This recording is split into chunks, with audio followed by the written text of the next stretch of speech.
Salut à tous et bienvenue sur la chaîne de l'Avengers du cinéma.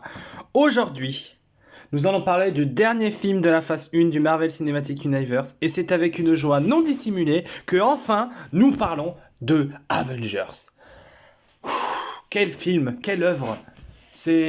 Alors la vidéo risque d'être très très longue parce que là j'ai beaucoup trop de choses à dire. Alors, déjà, Avengers, il faut savoir que c'est un film réalisé par Josh Whedon, sorti en 2012. Il réalisera également le second volet, l'ère d'Ultron.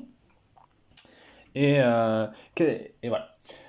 Bon, alors, déjà, faut savoir un truc, un chef-d'œuvre absolu. Déjà, ça c'est évident. Déjà, la phase 1 du MCU, c'était pas trop mal. Il y avait des petits pétards mouillés, des petites erreurs, mais dans l'ensemble, quand on prend la phase 1 du MCU, c'est quand même très sympathique. Ça met en place ses personnages et c'est incroyable avec un quasi chef-d'œuvre avec Captain America le premier.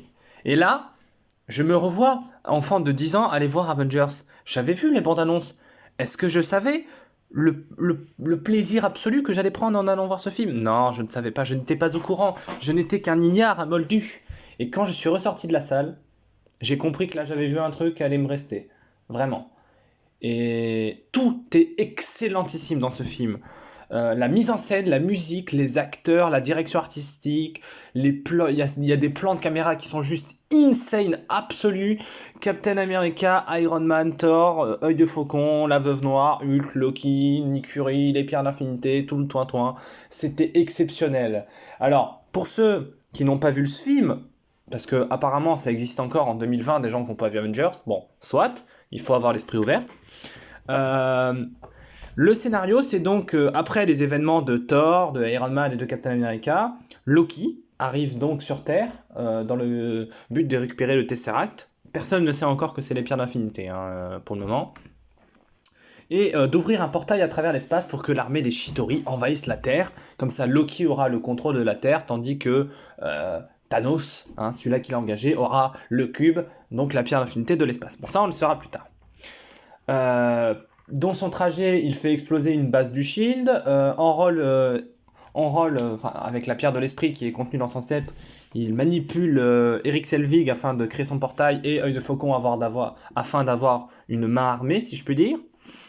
Et après 2 heures et demie de péripéties en tout genre, attaque, engueulade entre copains, les Avengers se rassemblent à New York lors d'une bataille 10 fois mieux que les batailles du Seigneur des Anneaux ou du Pirate des Caraïbes ou que toutes les autres batailles de cinéma. Enfin, il y a la bataille d'Avengers 3 et du 4 évidemment. Mais là, on est sur quelque chose d'extraordinaire. C'est-à-dire que ils ont pris des univers qui auraient pu ne pas fonctionner ensemble et chaque personnage, je suis en train de mourir à force de parler de ce film, et chaque personnage apporte son univers et sa façon de faire, et c'est exceptionnel. À savoir, Thor qui amène tout le côté magie, le côté nordique, le côté... Là, ce que je reprochais au premier film Thor, c'est d'être un peu trop sage, d'être un peu trop lisse. Là, Thor est un énorme bourrin, il a juste envie de péter la tronche de son frère. En même temps, tout le monde a envie, finalement. Œil de Faucon qui avait juste une scène dans le film Thor, et qui là, fait pas tout de suite partie des Avengers, il est vraiment que à la fin. Hein. D'ailleurs, moi j'ai envie de lancer une pétition. Œil de Faucon, sous-côté de ouf, il est trop bien. Il est très sous-estimé. Enfin bref, ça c'est un autre combat. Iron Man égal à lui-même, et bien entendu, notre dieu à tous, Steve Rogers, Captain America, qui prendra évidemment le lead des Avengers, qui éclatera à peu près tous ceux qui se dressent sur son chemin durant ce film. Voilà, excellentissime bien entendu. Black Widow, qu'on avait vu dans Iron Man 2, reste fidèle à son rôle d'agent du Shield, même si elle a une petite évolution.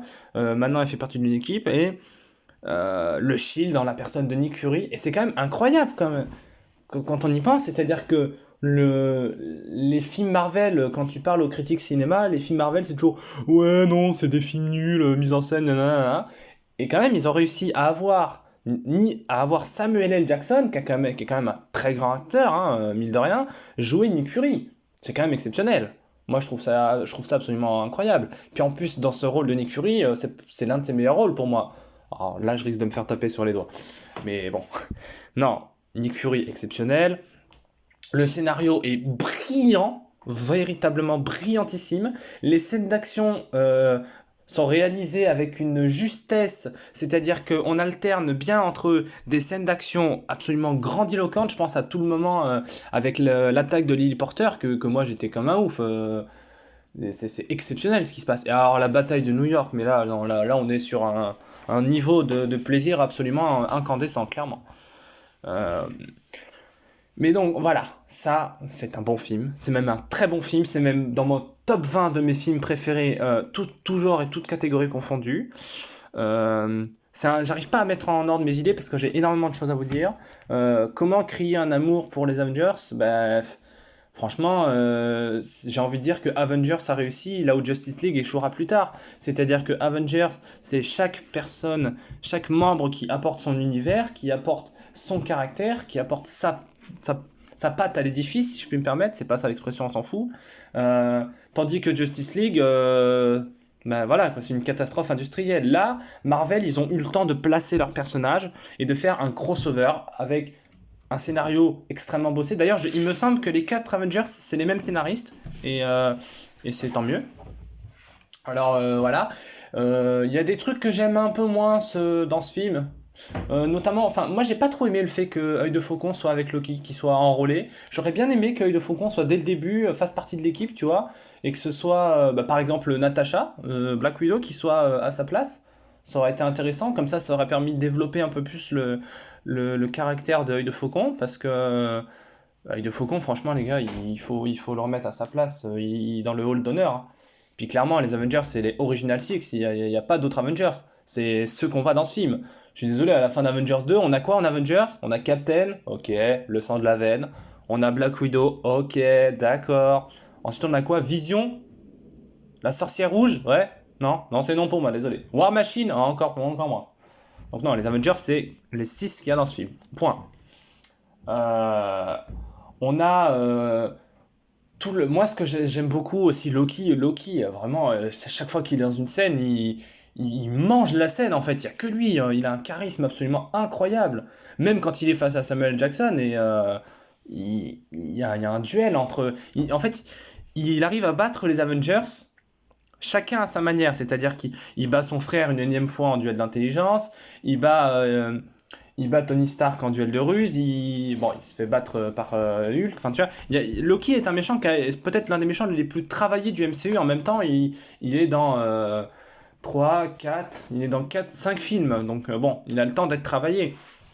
Contrairement à des méchants comme Killmonger dans Black Panther, qui lui a eu que un film. Enfin, bref. Là encore, sujet à débat.